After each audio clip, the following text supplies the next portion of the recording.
Hey guys, good morning. It's your girl Deanna from Deanna's Reality. So today I am filming from my car because I'm on the go. As you can see, I did make some Mother's Day basket. I'm gonna put the link above if you haven't watched that video yet. But this video today is cooking. So I made some roti, or Guyanese roti skin, or what Trinidadians also refer to as bus-up shots, and different countries refer to it as different things. However, it's one of Guyana's finest, and I had a bit of trouble trying to learn how to make roti, and I finally got to hit that target and I got to do it, and I'm super excited, and I wanted to share it with you guys.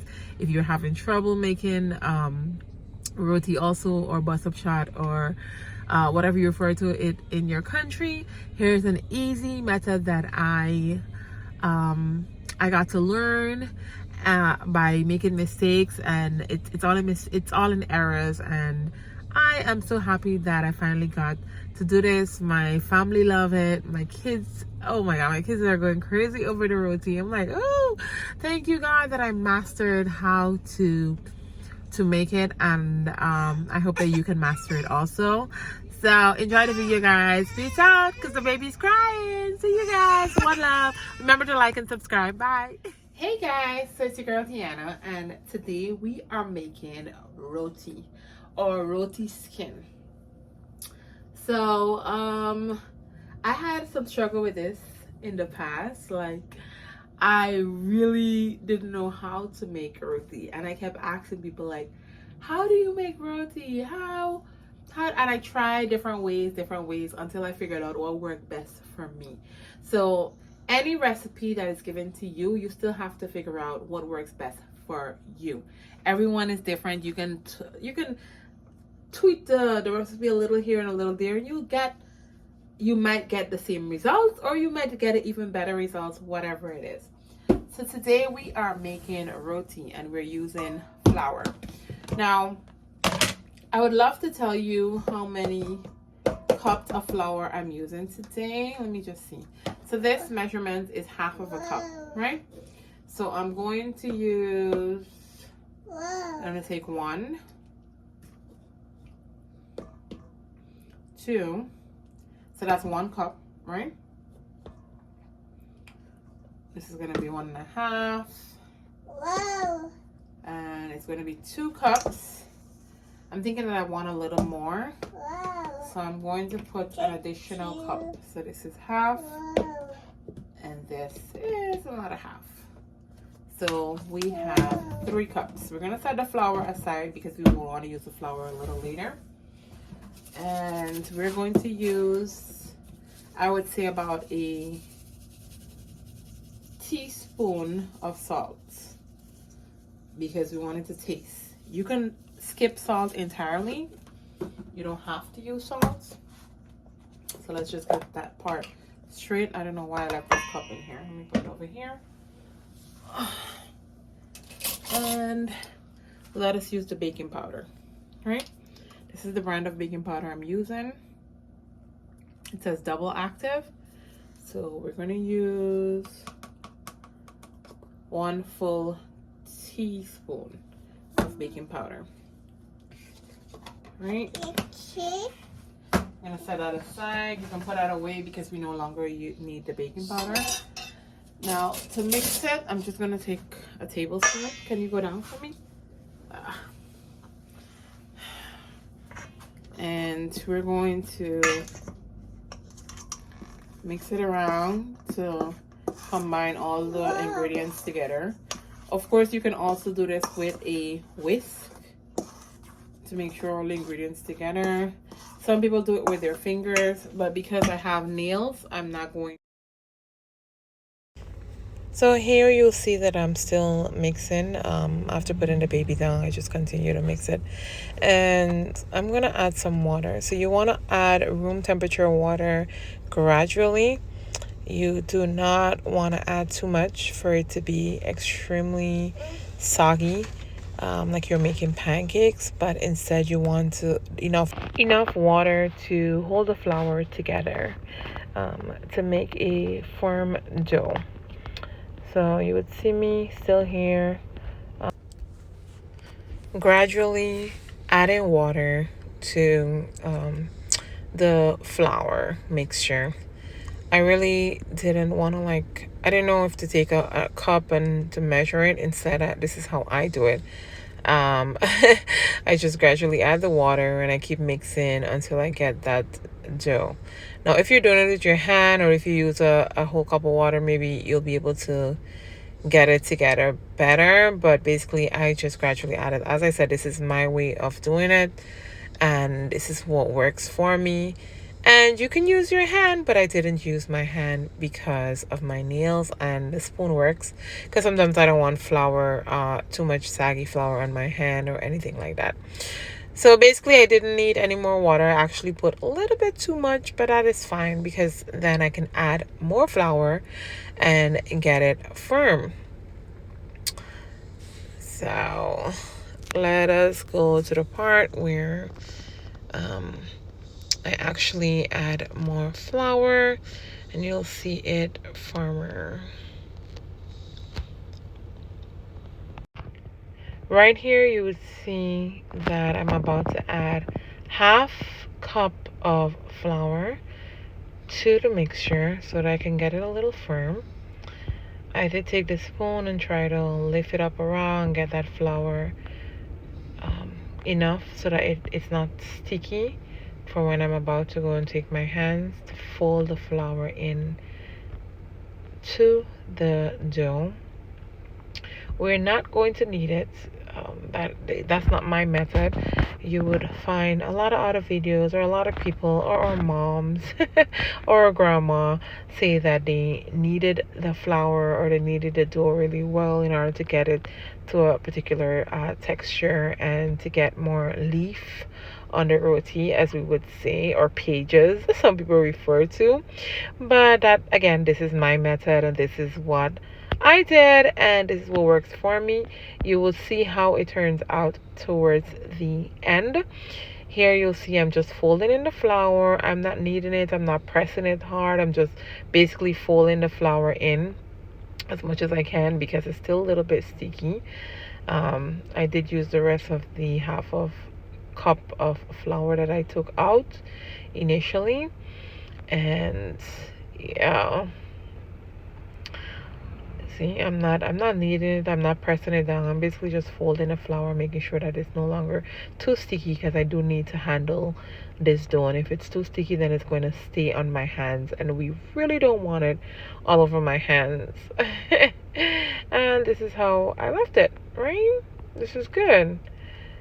This is good. We're going to get to the part now where I clean the counter down. You can use a counter, you can use a board and put an aluminum foil on it. You can use a table, whichever surface works best for you. In my apartment, the counter space is very small, but I still was able to use that, and that worked for me. Here you would see that I am using half of stick of butter.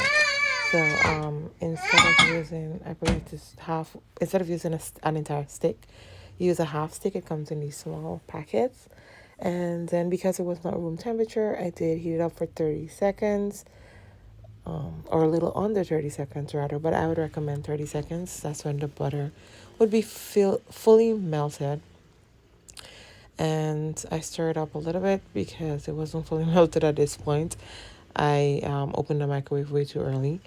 I threw a little bit of oil to bring it up to half cup, which combine the butter and oil together.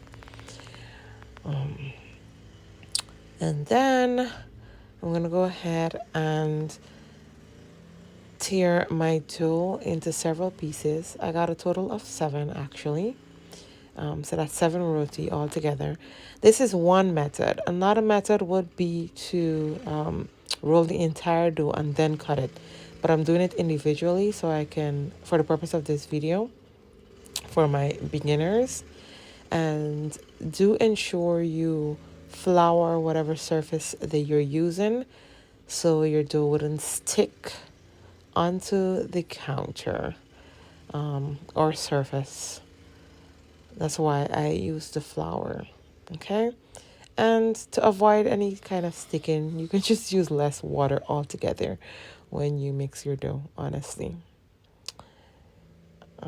Bear with me as I try to parcel them off. Throughout this video, you would see that I do that. Okay, so the instrument that you'll need is a ballon, so that you can watch so that you can roll I do this. This is how it looks with the amount of, I got 7. And we're going to take each of them and roll them individually. So we're going to put these aside.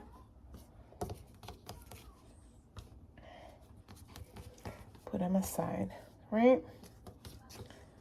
Put it aside. Then we're going to just, this piece is a little hard.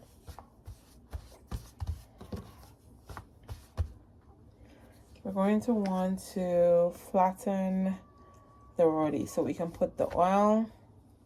I'm going to try to show you as best as possible. Let me move these aside. This is what it looks like. And we're going to take this and we're going to roll it up.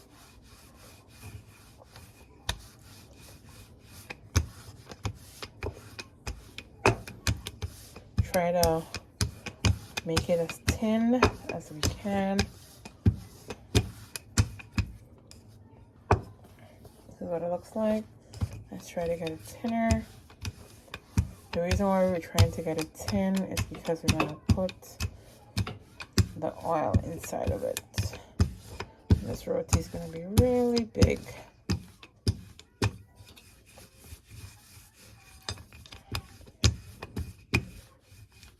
Okay. Then, so this is how the roti is looking. It's super big, and this is this. So we're going to take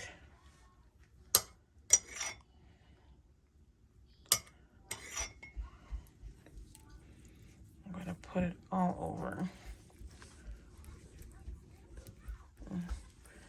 I made a hole there, but it's okay, not to worry.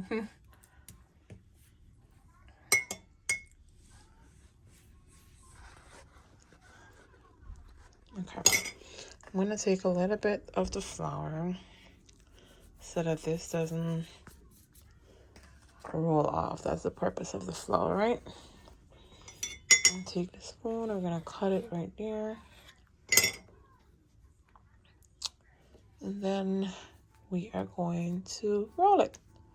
Basically, we're trying to close it up back so we can set it aside. This is why we put the flour, to avoid the oil running completely out, because I think I did put a little bit too much oil. We're going to try to close it up the bottom, flip this, and then just push the top in. And you see, it's nice and simple. You set this aside.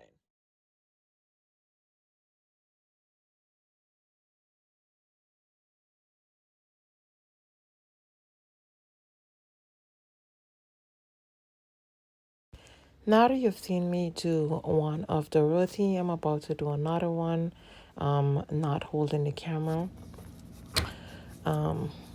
Unfortunately, I keep putting the rolling pin on the opposite side, a little bit in front of the camera, but I basically did the same thing I did to the first one onto the second one. Roll it, put oil, put flour, cut it, roll it again, to close it, and then I made a ball and I set it aside. I continued doing that until I was finished all 7. Now you let that sit for at least 10 minutes. If it sit half an hour, that is completely fine. To me, the longer it sits, the better it is. So now we are about to go make these rotis, which you have to flour your surface again, roll it out, and then you're going to put it in the pan, or Back home, we have something called a tower. I'm going to leave a picture or a link to what it looks like in my description.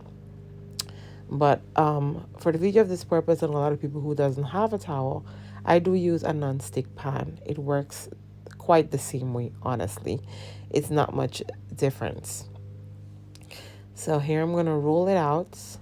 I'm going to show you as much as I possibly can. And that mug that I set aside, you're going to see what I'm going to do with that mug pretty soon. This is a new way. This is my way.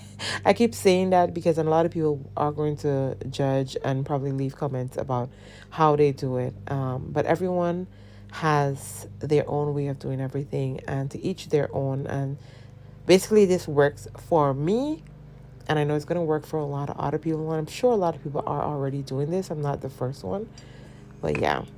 So now I did turn the stove on to medium heat for a few minutes.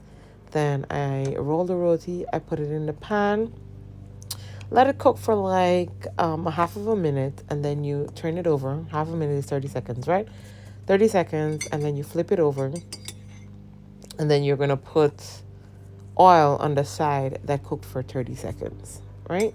You'll see me using my hands for the purpose of this video, but you can definitely use a spatula. But you don't want to tear it, right? So now I'm going to put some oil on this side. I'm using a spoon to do that. You can use, back home what we use is like a piece of proof paper, or a piece of paper towel, or what else? I forgot the name of the other paper that we would use, but yeah, we'll to press it or flatten it in. But I use a spoon. I'm modern day with traditional dishes, basically. So I press the sides. The reason I press on the side so that I can flatten it, because the side sometimes is a little thick, even though you roll it out. Sometimes it gets a little thick, especially when you put it in the pan. You can see that it raises a little bit. You would when it begins to cook or the oil starts to fry the dough, it do start to raise up a little bit. Sometimes it get really big. It depends, and that's because of the baking powder also. I'm pressing on the sides again because I want the sides to be thin. I don't want it to be thick and not cooked or raw. Altogether, I would say you would leave this to cook for a total of 2 minutes, or maybe a minute and a half. No, maybe 2.5 minutes. I really did not time it. I just know when to look for when the dough is cooked. Not when it isn't, but when it's cooked. When it's cooked, you would know. It doesn't look raw anymore. As you can see, it looks cooked here.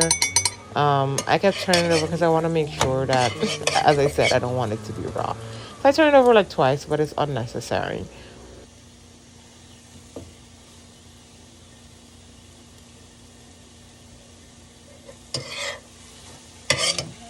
Pick it up, put it in here. Immediately cover it.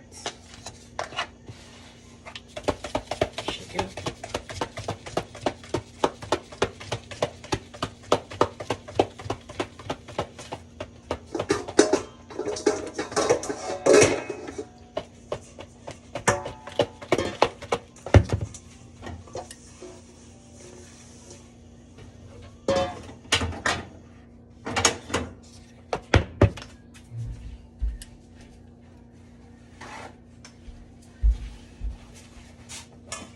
Put a paper towel in here like so.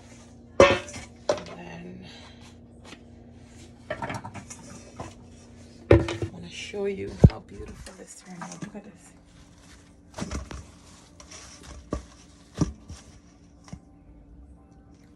Perfect. Perfect. It is perfect. Look at this. Okay, so this is the end results of the roti. You can see that it has pages, leaves. I finished making all of them. It's very thick. It's very soft.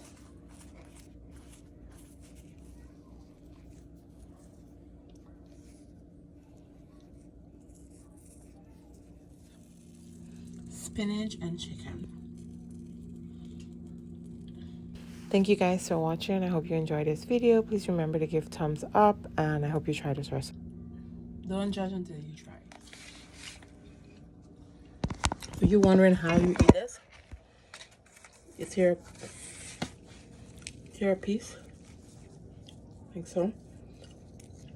Open it up, and then you pick it up, like so. Oh my god. Not to toot my own horn, but this is delicious.